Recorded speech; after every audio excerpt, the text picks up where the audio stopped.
Christmas special এই marble cake ক্রিসমাসের আনন্দকে অনেক গুণ বাড়িয়ে তোলে। আর এই কেকটি শুধু স্বাদেই নয়, দেখতেও খুব সুন্দর। তাহলে চলো সম্পূর্ণ নিরামিষ আর ওভেন ছাড়াই এই সুন্দর কেকের রেসিপিটি দেখে নেওয়া যাক।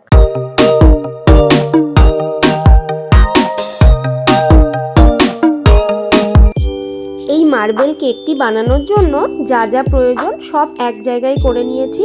আর মেজারিং কাপে 1.5 কাপ পরিমাণ চিনি মিক্সিতে গুঁড়ো করে নিয়েছি। তো এখানে আমি 1 কাপ চিনি দিয়ে নিলাম।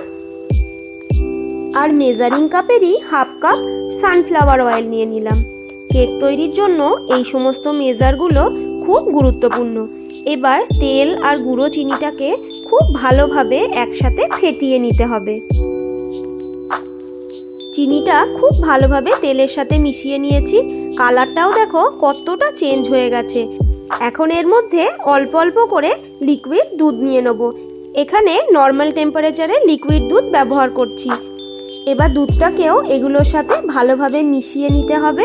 প্রায় 2 থেকে 2.5 মিনিট মতো এইগুলোকে একসাথে আমি ফেটিয়ে নিয়েছিলাম। চিনিটা যদিও গুঁড়ো করেই নিয়েছিলাম, তবুও কিছুটা দানা দানা ছিল, সেগুলোও গলে গেছে। এখন এর মধ্যে দিয়ে দেবো 1.5 কাপ ময়দা।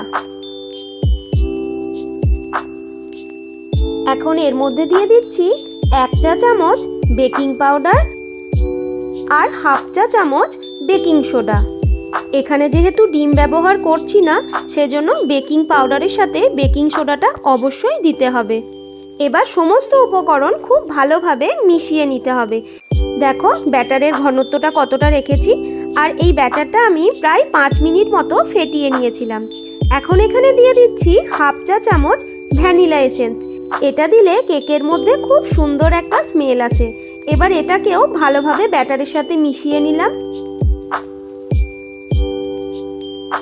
এখন এই ব্যাটার থেকে কিছুটা পরিমাণ অন্য একটা বাটিতে নিয়ে নেব। কোকো পাউডার ছাড়াও কফি দিয়ে খুব সহজেই মার্বেল কেক বানিয়ে নেওয়া যায়। আমি এখানে কোকো পাউডারের পরিবর্তে কফিটাই নিয়েছি। এখানে একটা পাতাতে 1 টেবিল চামচ কফি পাউডার ছিল, পুরোটাই এই ব্যাটারের মধ্যে দিয়ে দিলাম। কফি পাউডার দেওয়াতে ব্যাটারটা একটু ঘন হয়ে গেছে, সেজন্য 1 টেবিল চামচ মতো দুধ আরও এর মধ্যে অ্যাড করলাম। খুব ভালোভাবে মেশানো হয়ে গেছে। দেখো এই ব্যাটারের ঘনত্বটাও আগের মতনই আছে। এই অ্যালুমিনিয়ামের বাটিতেই আমি কেকটা তৈরি করব। এর মধ্যে দিয়ে দিলাম সামান্য একটু সানফ্লাওয়ার অয়েল।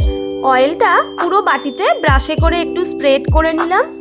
এই বাটিটার মধ্যে সামান্য পরিমাণ ময়দা দিয়ে দিলাম। ময়দাটাও বাটিটার মধ্যে খুব ভালোভাবে স্প্রেড করে নিলাম। বাটার পেপারের পরিবর্তেই এই তেল আর ময়দাটা বাটিতে দিলে কেক খুব সুন্দরভাবে বেরিয়ে আসে।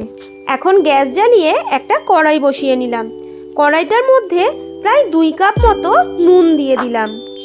এর মধ্যে একটা স্ট্যান্ড বসিয়ে কড়াইটাকে ঢাকা দিয়ে দিলাম গরম হওয়ার জন্য। এখন মার্বেল কেকের লেয়ারিংগুলো করে নিই চলো।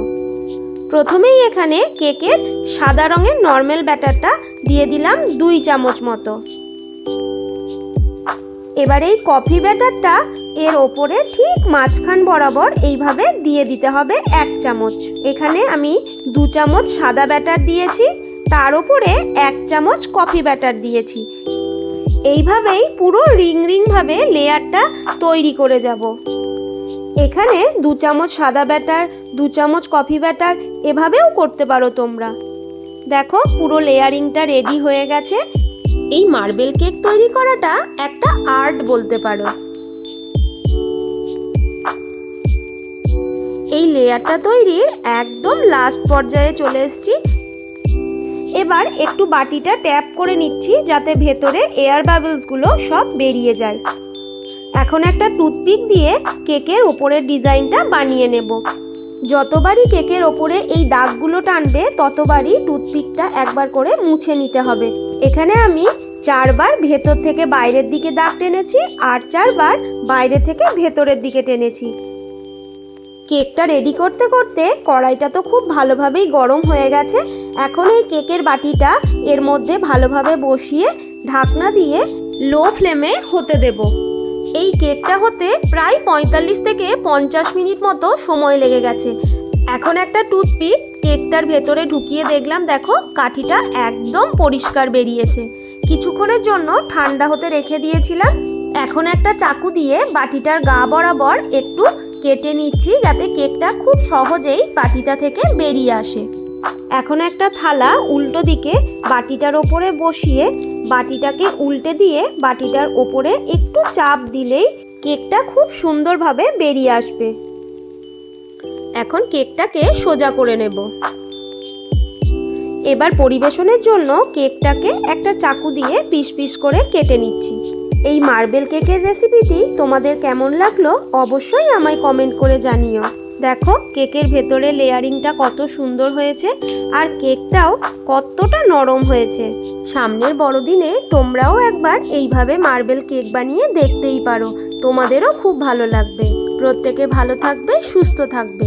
সকলকে বড়দিনের শুভেচ্ছা জানিয়ে আজকের ভিডিওটি শেষ করলাম। টাটা।